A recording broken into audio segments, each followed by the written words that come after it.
Hello and welcome guys. और इस session में हम लोग इंडिविजुअल के केस में रेजिडेंशियल स्टेटस कैसे डिटरमाइन करते हैं वो अब हम शुरू करने जा रहे हैं।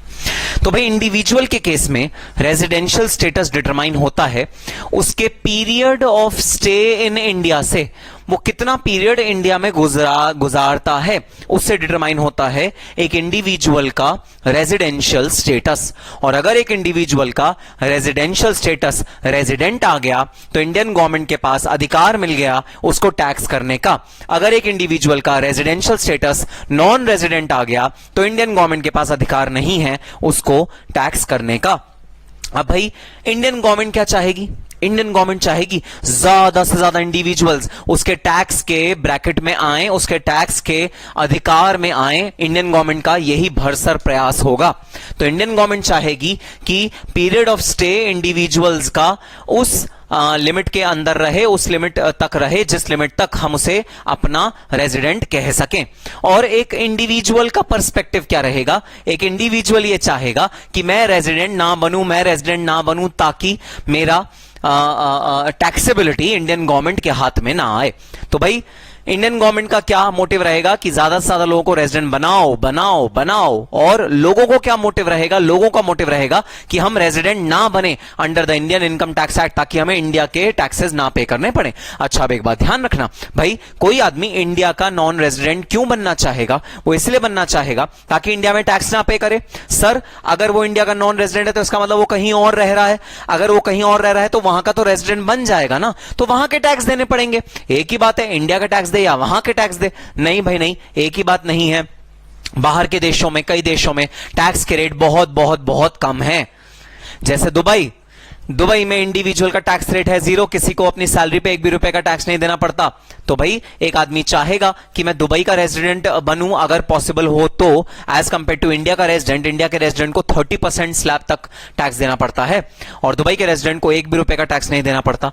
तो इंडिविजुअल चाहेगा कि मैं ऐसे ज्यूरिसडिक्शन का रेजिडेंट बनूं जहां पर टैक्स रेट हो बहुत कम, और इंडियन गवर्नमेंट चाहेगी कि मैं हर इंडिविजुअल को अपने टैक्स स्लैब में ले लूं, अपने रेजिडेंसी के रूल्स में कवर कर लूं ताकि वो रेजिडेंट बने हमारी ज्यूरिसडिक्शन का, हमारी कंट्री का। तो ये टसल, ये लड़ाई चलती रहेगी भाई इंडिविजुअल और गवर्नमेंट के बीच में। और अल्टीमेटली कौन बताएगा कि रेजिडेंट कैसे बनेगा? भाई हमारा सेक्शन 6 बताएगा कि रेजिडेंस कैसे बनेगा। So section 6 is the section which deals with the residency rules of individual, HUF and other person, and particularly in section 6(1), section 6(1)(a) and section 6(6) is concerned with the individual taxation residency। ठीक है sir, बात समझ में आ गई? तो आओ start करते हैं। ये कॉम्प्लेक्स सा जो चार्ट है वो प्लीज अपने रजिस्टर पे बना लो ताकि आप क्लियरली समझ पाओ कि रेजिडेंसी का रूल क्या होता है इंडिविजुअल्स के केस में। लो भाई, मैं बोर्ड से भी थोड़ा सा साइड में हट गया। आई होप आपको एक क्लियरली नजर आ रहा होगा। प्लीज इसका एक स्क्रीनशॉट ले लो, क्लिक कर लो और अपने रजिस्टर में पूरा चार्ट बना लेना। इस चार्ट को अगर आपने देख लिया, आपका पूरा इंडिविजुअल की रेजिडेंसी कवर हो जाएगी। और भाई कंपनी HUF की रेजिडेंसी इतनी कॉम्प्लेक्स नहीं होती। ये जो कॉम्प्लेक्स आपको फ्लो चार्ट दिख रहा है ये सिर्फ इंडिविजुअल के ही केस में होता है। HUF कंपनी के केस में तो बहुत इजी सा रेजिडेंसी का टेक्निक है जो मैं आपको सिखा दूंगा, आपको समझ में आ जाएगा। लेकिन इंडिविजुअल के केस में होता है थोड़ा सा कॉम्प्लिकेटेड। तो आओ स्टार्ट करते हैं residency rule in case of individual. ठीक है सर, तो नेचुरल सी बात है, period of stay is the determining factor of residency in case of individual. तो भाई मैं एक पोर्शन को हाईलाइट कर रहा हूं, बॉक्स में डाल रहा हूं। आप पेंसिल से हाईलाइट करना, पेन से नहीं, ठीक है? तो यह है भाई बेसिक रूल हमारे इंडिविजुअल के रेजिडेंसी का। इसे बोलते हैं द फर्स्ट कंडीशन। ये लिखी है सेक्शन 6(1)(a) में, the first condition of the residency rule of the individual. तो भाई नेट हमें डिसाइड क्या करना है? नेट हमें ये डिसाइड करना है कि कितने दिन हमारे यहां एक बंदा रहे, चाहे वो हमारा सिटीजन हो चाहे ना हो। हमारा मतलब इंडिया का। मैं जब भी हम की बात करूंगा, मैं जब भी मैं की बात करूंगा, मैं जब भी गवर्नमेंट की बात करूंगा, मैं हमेशा इंडियन गवर्नमेंट की बात करूंगा। अनलेस एंड अनटिल मैं तुम्हें बताऊं कि हाँ मैं यूएस गवर्नमेंट की बात कर रहा हूं या यूके गवर्नमेंट की बात कर रहा हूं, मैं इंडियन गवर्नमेंट की बात कर रहा हूं। तो भाई हमारा बंदा हो चाहे ना हो, हमारा सिटीजन हो चाहे ना हो, अगर वो हमारे देश में एक समय सीमा तक रह गया तो वो हमारे देश का रेजिडेंट बन जाएगा। वो समय सीमा क्या होनी चाहिए? भाई गवर्नमेंट ऑफ इंडिया ने समय सीमा बांधी 6 महीना, ना 6 महीना नहीं, 182 डेज, आधा साल। अब आधा साल को आप लोग डिफाइन कर सकते हो 6 महीना, लेकिन 6 महीना गलत वे है, क्योंकि एक्ट में जो वर्ड्स लिखे हैं वो वर्ड्स लिखे हैं 182 डेज। तो वो लोग जो 182 डेज से ज्यादा, इक्वल टू और ग्रेटर देन, अच्छा भाई ये साइंस जरा समझना, ये साइंस तुम्हें समझने बहुत ज्यादा जरूरी है। अगर इन साइंस में तुमने गड़बड़ी करी तो तुम मात खा जाओगे। इस साइन का मतलब है ग्रेटर देन और इक्वल टू, और इस साइन का मतलब है लेसर देन। और अगर मैं लिखूं ये और ये तो इसका मतलब है लेसर देन और इक्वल टू। ठीक है, तो हम सबसे पहला रूल पढ़ रहे हैं, कंडीशन नंबर 1 पढ़ रहे हैं, सेक्शन 6(1)(a) जो हमारे इनकम टैक्स एक्ट में दिया हुआ है, for determining the residency of an individual person who is citizen of India और नॉट, इट इज इररेलेवेंट। हम लोग कहते हैं भाई अगर एक बंदा 182 डेज या उससे ज्यादा इंडिया में रह गया तो वो बन जाएगा रेजिडेंट इंडिया का। अगर एक बंदा 182 डेज या उससे ज्यादा, 182 डेज इक्वल टू और ग्रेटर देन, अगर 182 डेज या उससे ज्यादा इंडिया में रह गया तो वो बन जाएगा इंडिया का रेजिडेंट। और अगर वो 182 डेज से लेस इंडिया में रहा तो वो नहीं बनेगा इंडिया का resident. So the rule is, the first rule is, a person who spends 182 days in the country, a person who spends 182 days in the country, he becomes the resident of the country. This is the first source rule कि जो बंदा, और किस समय में 182 days, भाई इन the previous year, जिस year की इनकम आप असेस कर रहे हो, जिस ईयर में आपने इनकम कमाई है, उस ईयर की इनकम को असेस करने के लिए रेजिडेंसी रूल लगेगा। उसी ईयर में अगर आप 182 दिन 182 डेज अगर आप इंडिया में रह गए, आप माने जाओगे इंडिया के रेजिडेंट। अगर आप 182 डेज से कम इंडिया में रहे तो आप नहीं माने जाओगे इंडिया के रेजिडेंट।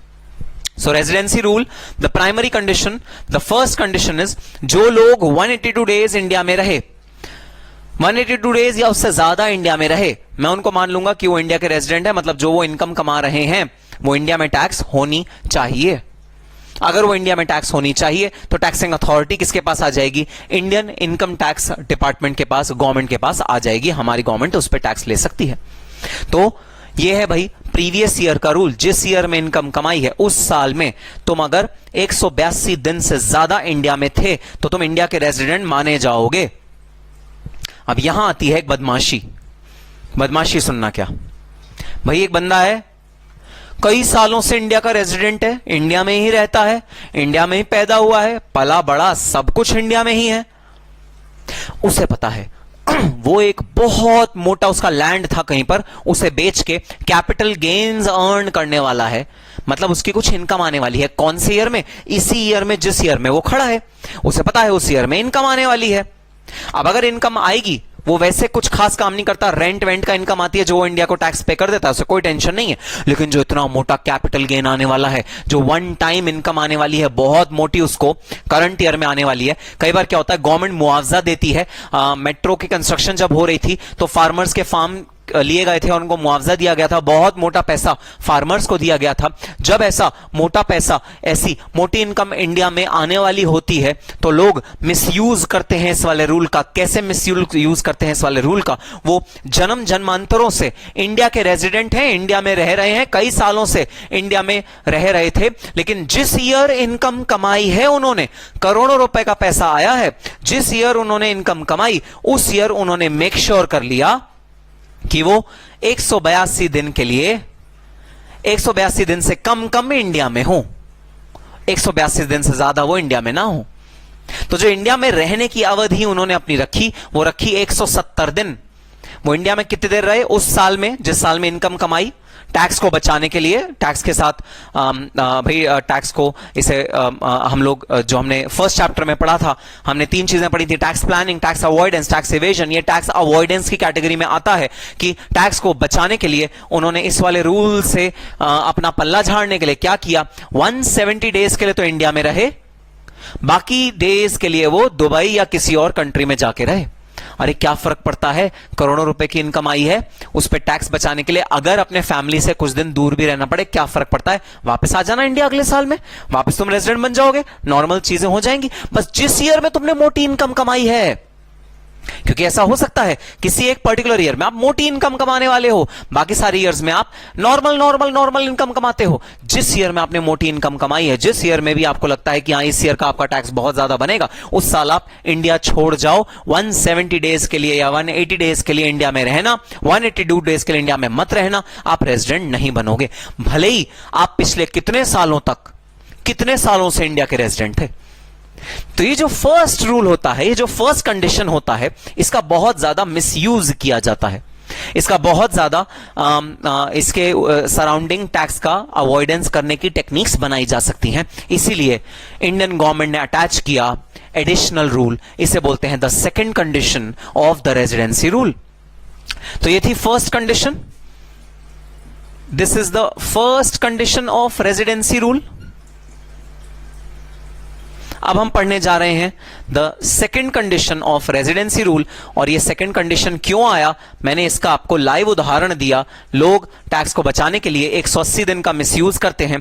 जन्म जन्मांतरों से तो इंडिया के रेजिडेंट होते हैं, कई सालों से इंडिया में रह रहे होते हैं, 365 दिन साल के, जिस साल इनकम कमाए उस दिन भाग लिए इंडिया से बाहर। गलत बात। इस गलत बात को दूर करने के लिए लॉ ने इंसर्ट किया सेक्शन 61C।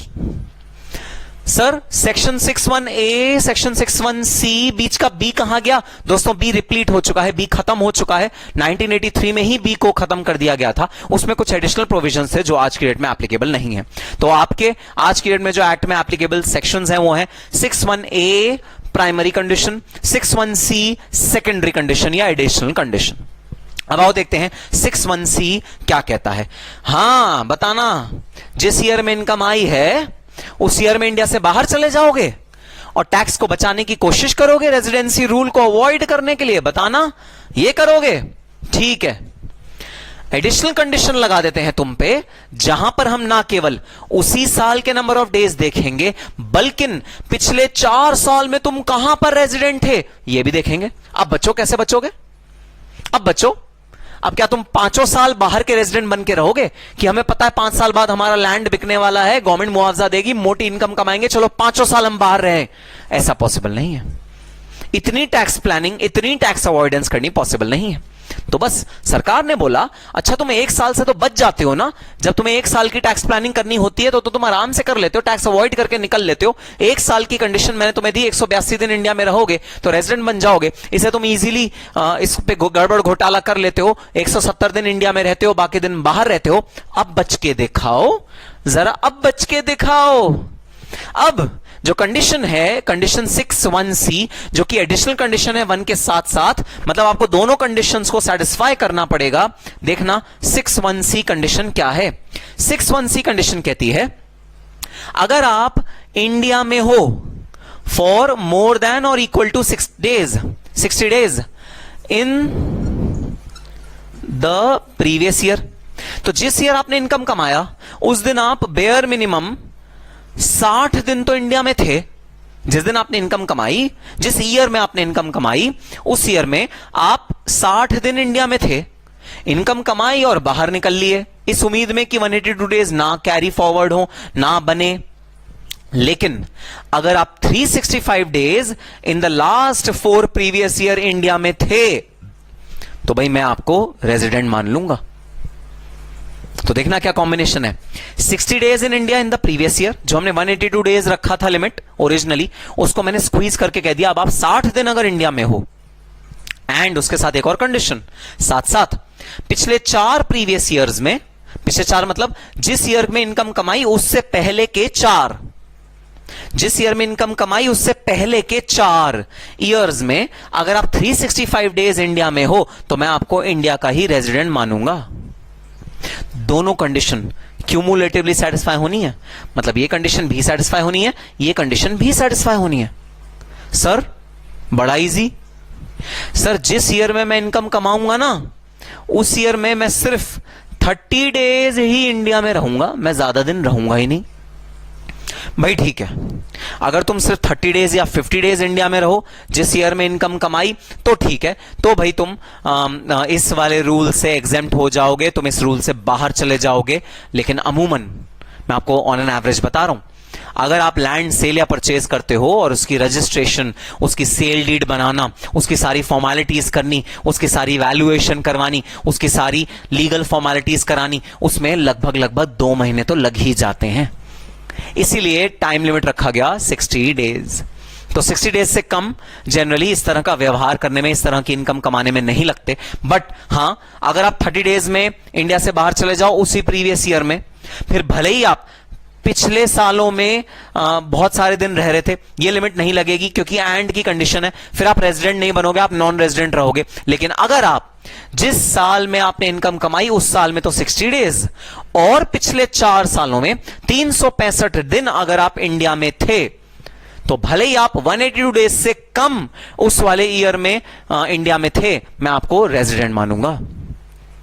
तो लोग 182 डेज वाली लिमिट को तो जनरली बहुत इजीली साइडलाइन कर सकते हैं, इसे अपने फेवर में ला सकते हैं, अपने टैक्स को बचाने में इस्तेमाल कर सकते हैं 182 डेज वाली टाइमलाइन को। लेकिन दोस्तों, ये वाली टाइमलाइन फुलफिल करनी या इस वाली टाइमलाइन के सराउंडिंग अपना टैक्स प्लानिंग करनी होती है थोड़ी सी मुश्किल। तो सिचुएशन को मुश्किल बना दिया, जो फर्स्ट कंडीशन थी उसके साथ ये एडिशनल कंडीशन को साथ में लगा दिया कि ठीक है, अब तुम भागो बाहर, टैक्स बचाने के लिए तुम भागो बाहर। मैं ना केवल उस ईयर का तुम्हारा रेजिडेंसी इंडिया में स्टे कितना है वो देखूंगा, 60 डेज तुम उसी ईयर में थे इंडिया में, एक तो मैं ये चीज देखूंगा, और मैं ये भी देखूंगा कि पिछले 4 साल क्या तुम 365 दिन इंडिया में थे या नहीं थे। अगर तुमने ये वाली कंडीशन सेटिस्फाई कर दी और ये वाली कंडीशन दोनों मिला के तुमने सेटिस्फाई कर दी, मैं तुमको इंडिया का रेजिडेंट मानूंगा, भले तुम जिस ईयर में इनकम कमाई गई है उसमें 182 डेज से कम थे। तो 60 डेज से लेकर 182 डेज तक अगर तुम इंडिया में थे तो तुम इंडिया के रेजिडेंट बन जाओगे, अगर लास्ट 4 प्रीवियस ईयर्स में भी तुम 365 डेज इंडिया के अंदर थे। तो भाई हमें तो लूप होल स्ट्रक करने होते हैं, हमारा जो लॉ होता है, हमें लूप होल जहां पर भी टैक्स अवॉइडेंस का स्कोप होता है, हमें वहां पर उन होल्स को प्लग करना होता है। भाई सरकार को साफ साफ दिखा, ए वाले सब क्लॉज में, ए वाला जो क्लॉज था उसके अंदर लूप होल्स थे, उसके अंदर कुछ प्रॉब्लम्स थी, उनको कर्ब किया गया। कैसे कर्ब किया गया? ये सब क्लॉज सी लाके कर्ब किया गया। ये कैसे कब हुआ? ये ऐसे कब हुआ कि ठीक है 182 डेज उस साल का जो लिमिट है उसको तो कर दो नैरो डाउन, उसको कर दो 60 डेज। अगर तुम 60 डेज भी इंडिया में थे तो भी रेजिडेंट बन सकते हो, लेकिन एक कंडीशन और सेटिस्फाई कर देना, 365 दिन तुम पिछले 4 साल में 365 दिन इंडिया में होने चाहिए, तो हम तुम्हें रेजिडेंट ही मानेंगे। तो ये कंडीशन नंबर 1, ये सेकेंड कंडीशन। अब सेकेंड कंडीशन अगर फुलफिल ना करो भाई तो क्या होगा? मतलब अगर तुम इंडिया में थे लेस देन 60 डेज, ठीक है, अगर तुम इंडिया में थे लेस देन 60 डेज उस साल में, इन द प्रीवियस ईयर, जिस ईयर में इनकम कमाई गई है इन द प्रीवियस ईयर, और या फिर तुम 365 दिन पिछले 4 साल में 365 दिन से कम इंडिया में थे, दोनों में से एक भी कंडीशन सेटिस्फाई हो गई तो तुम क्या कहलाओगे? तुम कहलाओगे नॉन रेजिडेंट। तुम क्या कहलाओगे? तुम कहलाओगे नॉन रेजिडेंट। ये आगे की लिमिट मैं अभी तुम्हें एक्सप्लेन करूंगा, पहले जरा ये जो सेकंड वाली लिमिट है इसको बॉक्स कर लो भाई, पेंसिल से बॉक्स करना। ये सेकंड लिमिट जो है हमारी रेजिडेंसी रूल की लिमिट, ये है लिमिट नंबर 2, पेंसिल से मार्क करना, ये है सेकंड कंडीशन। तो पहली कंडीशन, अगर तो आप 182 डेज से ज्यादा इंडिया में हो तो आगे कुछ देखने की बात ही नहीं है, छोड़ दो, वहीं समाप्त हो गया मैटर। तुम रेजिडेंट हो इंडिया के, इंडियन गवर्नमेंट को तुमने राइट दे दिया अपने आप को टैक्स करने का। हां, अगर तुम 182 दिन से कम हो इंडिया में तो फिर हम एक चीज और चेक करेंगे भाई, कितने कम हो? क्या एटलीस्ट 60 दिन तो इंडिया में हो? कितने कम हो? एटलीस्ट 60 दिन तो इंडिया में हो।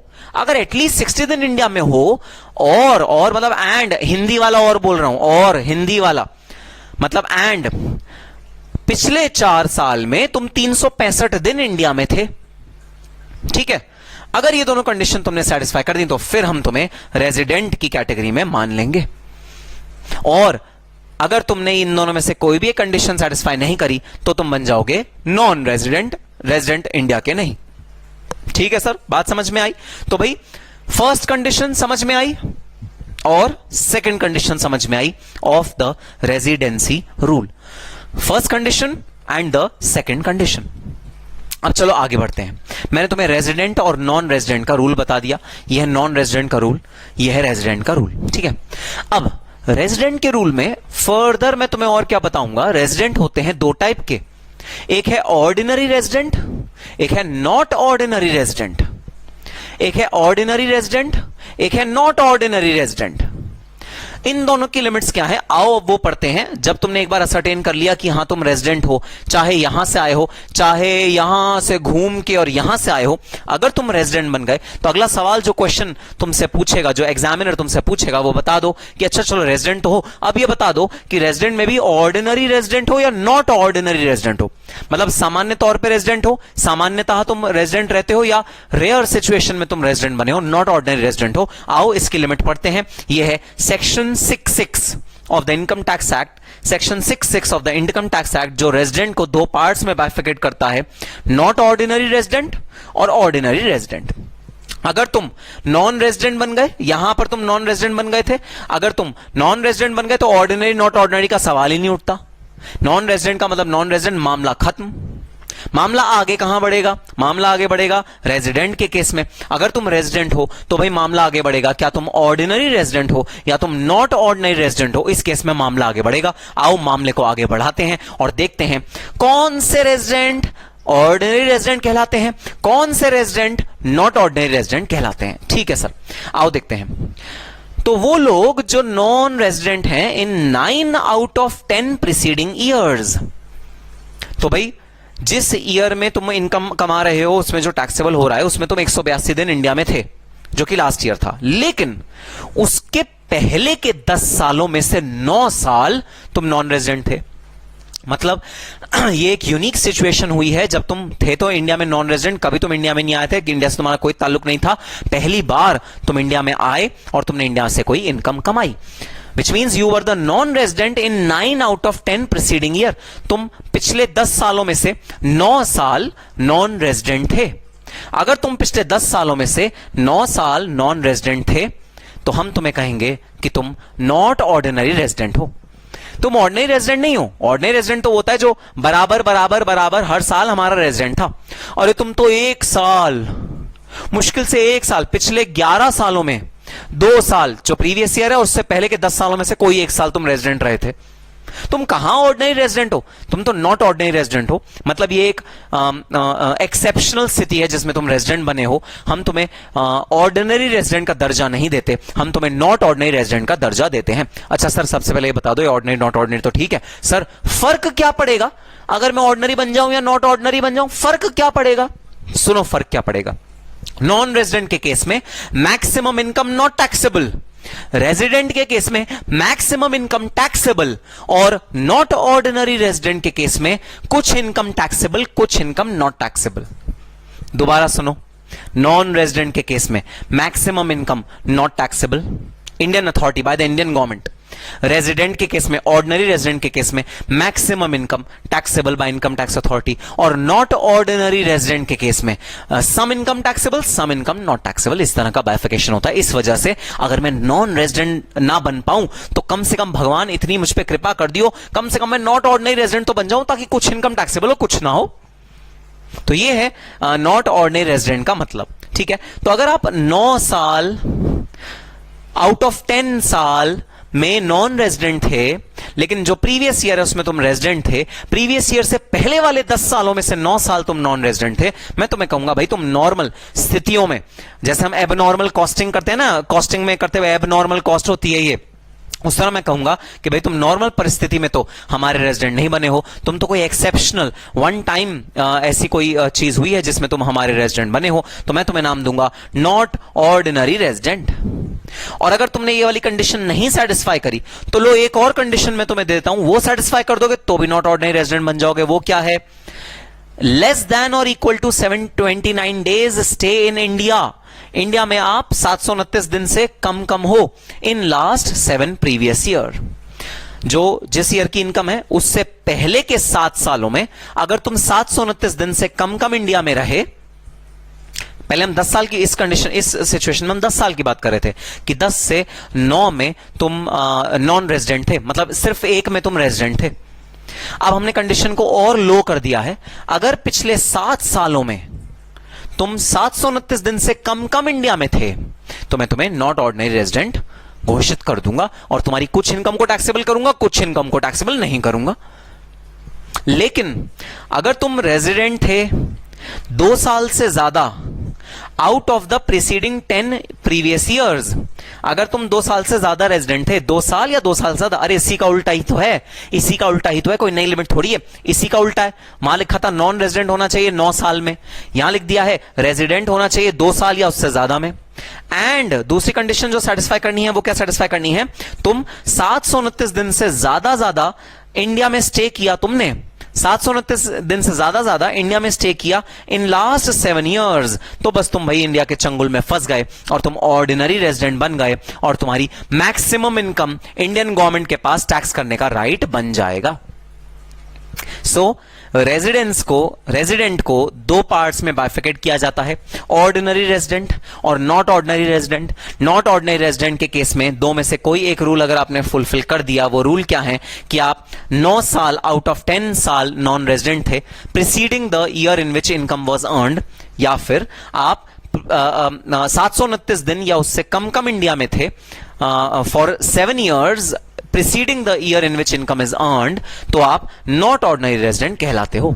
और आप ऑर्डिनरी रेजिडेंट कब कहलाते हो? आप ऑर्डिनरी रेजिडेंट कहलाते हो भाई तब जब आप पिछले 10 सालों में से कम 2 साल इंडिया के रेजिडेंट थे, या फिर आप 729 दिन से ज्यादा पिछले 7 सालों में इंडिया में रह रहे थे। Stay in India should be at least 729 days, then you will be called as an ordinary resident। तो ये था स्प्लिट रेजिडेंट का 2 पार्ट्स में, नॉट ऑर्डिनरी रेजिडेंट और ordinary resident, this section 66 of the income tax act 1961।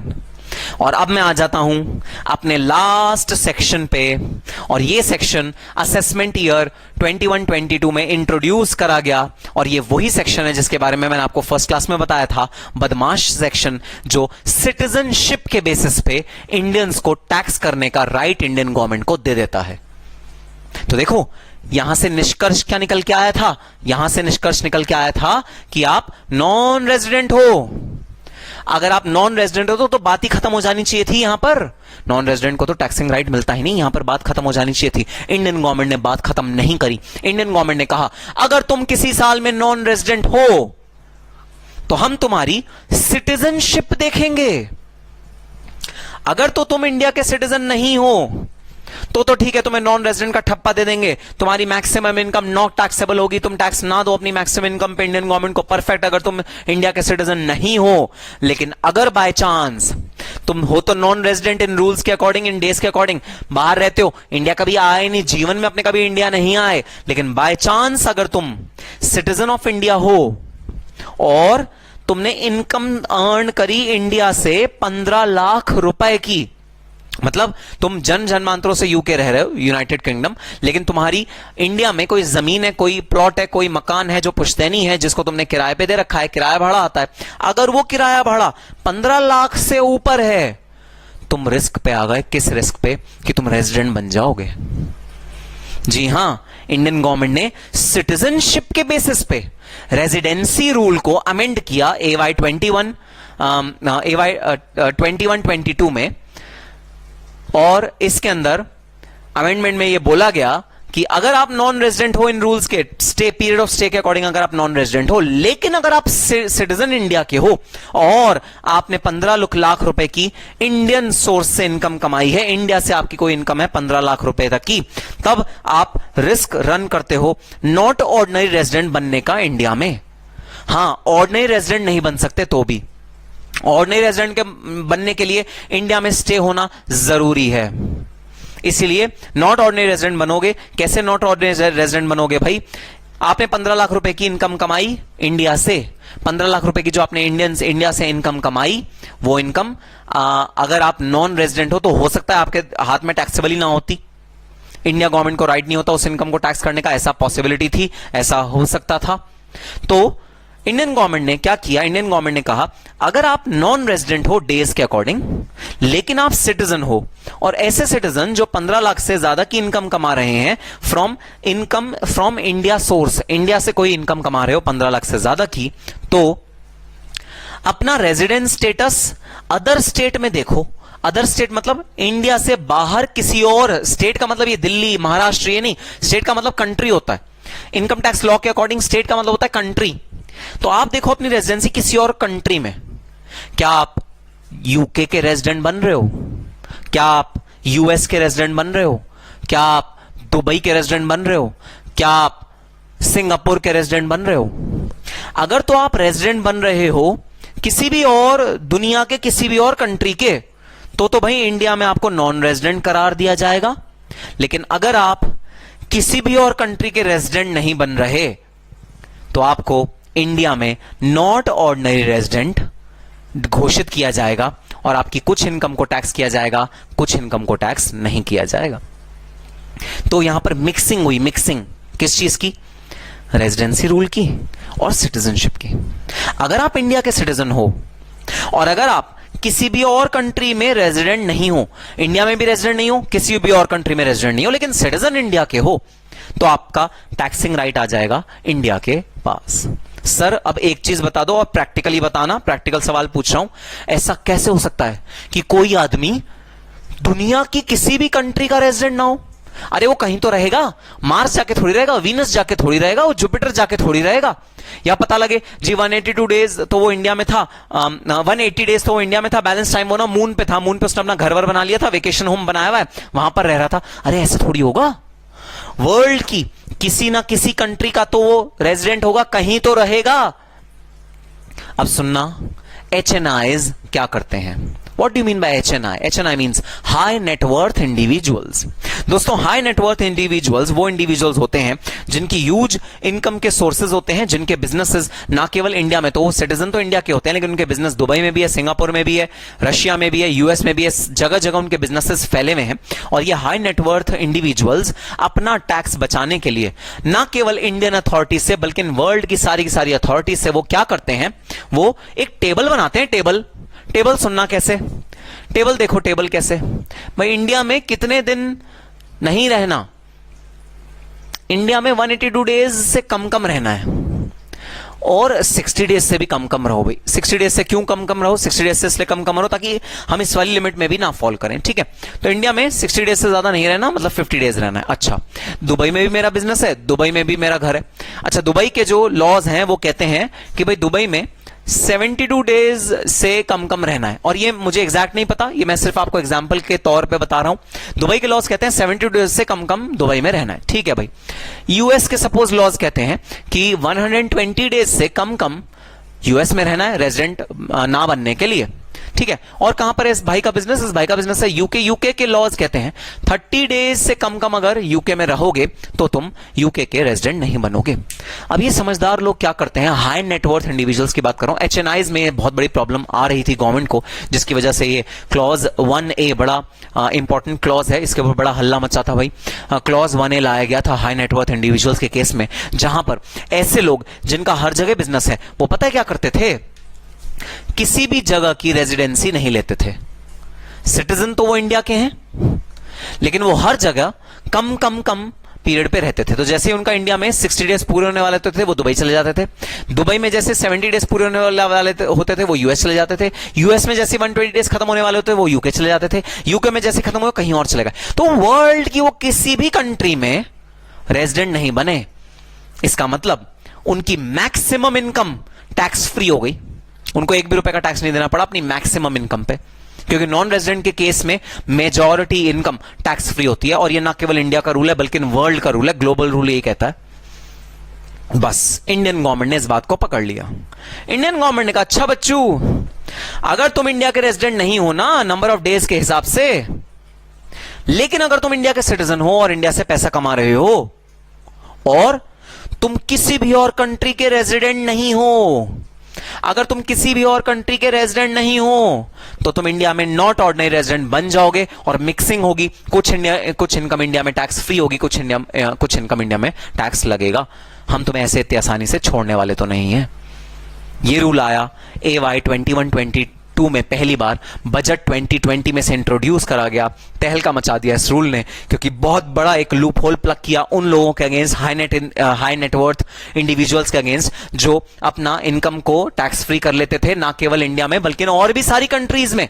ये सिर्फ India में नहीं, उन्होंने सारी कंट्रीज में अपनी इनकम को टैक्स फ्री कर डाला था।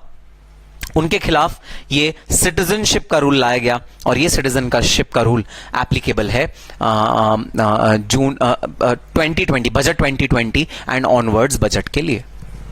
सो यस, ये है नॉन रेजिडेंट के केस में सिटीजनशिप का रूल। भाई अगर आप इस वाली कैटेगरी में आ गए, अगर आप यहां आ गए तो चिंता ही नहीं, फिर तो आप रेजिडेंट हो, ऑर्डिनरी हो या नॉन रेजिडेंट हो, आप नॉट ऑर्डिनरी रेजिडेंट हो, फिर आप इस वाली कैटेगरी में चिंता ही नहीं। गवर्नमेंट को चिंता कहां होगी? गवर्नमेंट को चिंता होगी इस वाले लेग में जहां आप नॉन रेजिडेंट बनने वाले हो। अगर आप नॉन रेजिडेंट बनने वाले हो और आप इंडिया के सिटीजन हो और आपने इनकम 15 लाख रुपए से ज्यादा कमाई है, तो भाई मैं आपको टैक्स कर दूंगा इंडिया में नॉट ऑर्डिनरी रेजिडेंट की तरह, अगर आप किसी भी और कंट्री में रेजिडेंट नहीं बनते तो। या तो किसी एक कंट्री में रेजिडेंट बन जाओ। सर फिर तो चॉइस होगी। चॉइस सुनना कैसे होगी? बड़ा मजेदार भाई ये परम्यूटेशन कॉम्बिनेशन होगा। चॉइस होगी। चॉइस कैसे होगी? वो जो HNI है वो अपनी मर्जी से चूज करेगा कि वो किस कंट्री का रेजिडेंट बनना चाहता है। क्योंकि इंडिया में बनेगा तो टैक्स रेट है 30%, यूएस में बनेगा टैक्स रेट है से 20%, यूके में बनेगा टैक्स रेट है 25%, दुबई में बनेगा टैक्स रेट है 0%। फिर वो बंदा जानबूझकर दुबई की टेरिटरी में 72 डेज से ज्यादा रोकेगा। जानबूझकर। क्यों जानबूझकर? क्योंकि उसे पता है अगर मैं दुबई में भी रेजिडेंट नहीं बना तो इंडियन गवर्नमेंट मेरे पीछे पड़ जाएगी। तो इंडियन गवर्नमेंट को अपने से दूर रखने के लिए वो उस कंट्री का रेजिडेंट बनना प्रेफर करेगा जिस कंट्री में लीस्ट टैक्स है। और आज के अगर माहौल में देखा जाए, आज के अगर सिचुएशन में देखा जाए तो लीस्ट टैक्स तो भाई दुबई में ही है। So this is how he will be able to plan tax to come out of this section। इस सेक्शन से बाहर आने के लिए वो किसी एक कंट्री का रेजिडेंट बन जाएगा ताकि वो इंडिया में नॉट ऑर्डिनरी रेजिडेंट ना बने। भाई इंडिया में नॉट ऑर्डिनरी रेजिडेंट बनना बड़ा भारी पड़ेगा, इंडिया में टैक्स रेट है ज्यादा, तो वो कोई ऐसा ज्यूरिसडिक्शन ढूंढेगा जहां पर टैक्स रेट है कम। तो ये था एक क्लॉज, एडिशनल क्लॉज 1A जो इंट्रोड्यूस करा गया सेक्शन 6 में। ध्यान रखना भाई, क्योंकि ये इसी बार इंट्रोड्यूस करा गया है तो आपके एग्जाम में आने की प्रोबेबिलिटी बहुत ज्यादा। तो क्लॉज 1A कहता है अगर आप सिटीजन हो इंडिया के और आप अर्निंग कमा रहे हो 15 लाख से ऊपर, या आप नॉट अ सिटीजन हो इंडिया के, या तो नॉट अ सिटीजन हो और एक और कंडीशन लिख लेना, और आपकी जो इंडियन इनकम है वो 15 लाख से कम है। मतलब आप सिटीजन तो हो इंडिया के लेकिन आपकी 15 लाख से इनकम कम है, तो आप नॉन रेजिडेंट बन जाओगे सीधा सीधा। लेकिन अगर आप सिटीजन ऑफ इंडिया हो और आपकी अर्निंग 15 लाख से ज्यादा है फ्रॉम इंडियन सोर्स, तो भाई आप अगर रेजिडेंट हो किसी और स्टेट के तो आपको नॉन रेजिडेंट बनाया जाएगा इंडिया में। ठीक है, आप उस स्टेट में टैक्स अपना पे कर दो, जो भी रेट हो। बेनिफिशियल रेट है, हमें चिंता नहीं है, आप बेनिफिशियल रेट पे पे कर दो, हमें कोई टेंशन नहीं है, बट पे तो करो। रेजिडेंट तो बनो किसी तो कंट्री के। ऐसा कैसे हो सकता है तुम किसी भी कंट्री के रेजिडेंट नहीं हो? किसी के तो बनो।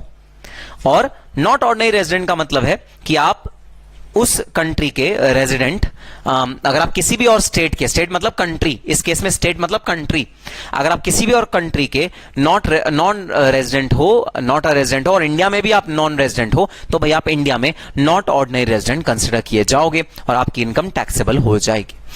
तो भाई जब भी एग्जाम में आपका रेजिडेंसी का क्वेश्चन आएगा, आप इस वाली टेबल को अपने दिमाग में बना लोगे और इसके अकॉर्डिंग हम अपने सारे के सारे क्वेश्चन जो हम क्लास में भी करने वाले हैं वो हम सॉल्व करेंगे इस वाली टेबल के अकॉर्डिंग। अब भाई एक चीज आपको बता के छोड़ देता हूं, यहां कराऊंगा नहीं क्योंकि बहुत ज्यादा हौच पौच हो जाएगा, उसको अलग क्लास में कवर करेंगे, उसको अलग सेक्शंस हैं तो उसको अलग से कवर करेंगे।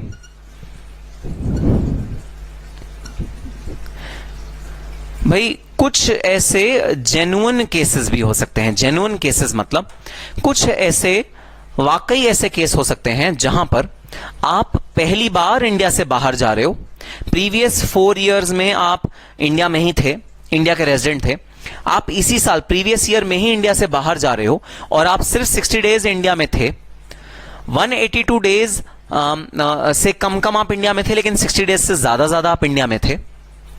पिछले सालों में आप 100% इंडिया में थे।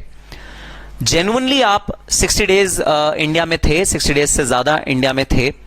जेन्युइनली आप पिछले सालों में इंडिया में थे, लेकिन जो आपने 60 डेज से ज्यादा इंडिया में बिताए, वो 60 डेज से ज्यादा इंडिया में आपने जेन्युइनली बिताए। मतलब आप जो बाहर जा रहे थे वो कोई टैक्स प्लानिंग करने के लिए नहीं जा रहे थे, आप किसी जेन्युइन रीजन से जा रहे थे। इसकी वजह से आपने 182 डेज से कम इंडिया में बिताए और 60 डेज से ज्यादा इंडिया में बिताए। जेन्युइन रीजन था। जेन्युइन रीजन क्या हो सकता है? आपकी एम्प्लॉयमेंट लग गई इंडिया से बाहर, पहली बार लाइफ में, पहली बार आप इंडिया से बाहर जा रहे हो। आप जा रहे हो जून के महीने में इंडिया से बाहर, जून के महीने में इंडिया से बाहर, मतलब अप्रैल मई जून 3 महीना आप इंडिया में रहे, मतलब 90 डेज आप इंडिया में रहे और 1 जुलाई को आप निकल गए बाहर। तो जेन्युइन है भाई कि प्रीवियस ईयर्स में आप इंडिया में ही थे, आप इसी साल जो आपका पहला साल था उसमें आप इंडिया से बाहर निकले हो। तो भाई इसमें क्योंकि जेन्युइन ये एक सिचुएशन है, जब आप एम्प्लॉयमेंट के लिए इंडिया से बाहर जाते हो, तब हम इस रूल को, सेकंड रूल को, उन इंडिविजुअल्स पे जो एम्प्लॉयमेंट के लिए इंडिया से बाहर जा रहे हैं, हम सेकंड रूल को कंसिडर नहीं करते। हम उनकी हिस्ट्री नहीं देखते। हम उन्हें कहते हैं कोई बात नहीं, अगर तुम्हारी हिस्ट्री इंडिया में रहने की है, मतलब तुम इंडिया में रेजिडेंट थे, तो भी हम तुम्हें उस साल नॉन रेजिडेंट कंसिडर करेंगे, क्योंकि तुम जॉब लगी है तुम्हारी बाहर, इसलिए जा रहे हो। जॉब लगने पे जो आदमी बाहर जाता है वो भी ऑब्वियसली उसको राइट किसका होना चाहिए? दूसरी अथॉरिटी को होना चाहिए। जिस कंट्री में जा रहा है उसको राइट होना चाहिए भाई टैक्स को लेने का, डिस्पाइट ऑफ द फैक्ट कि हम मतलब इंडिया में आप रह रहे थे पिछले 4, 5, 6, 7, 20, 25 साल से इंडिया में रह रहे थे। बट अगर करंट ईयर में आप इंडिया से बाहर चले गए जॉब के लिए और 60 डेज से ज्यादा आप इंडिया में थे, मतलब 90 डेज आप इंडिया में थे, आप 90 डेज के बाद इंडिया से बाहर गए हो, 182 डेज से लेस आप इंडिया में थे, तो भी भाई हम तुम्हें नॉन रेजिडेंट कंसिडर करेंगे। कोई टेंशन नहीं है, तुम नॉन रेजिडेंट बनोगे और तुम इंडिया में मत टैक्स पे करना, जहां जॉब लगी ना वहां टैक्स पे कर देना, कोई बात नहीं। तो एक्सेप्शंस हैं सेक्शन 61C के।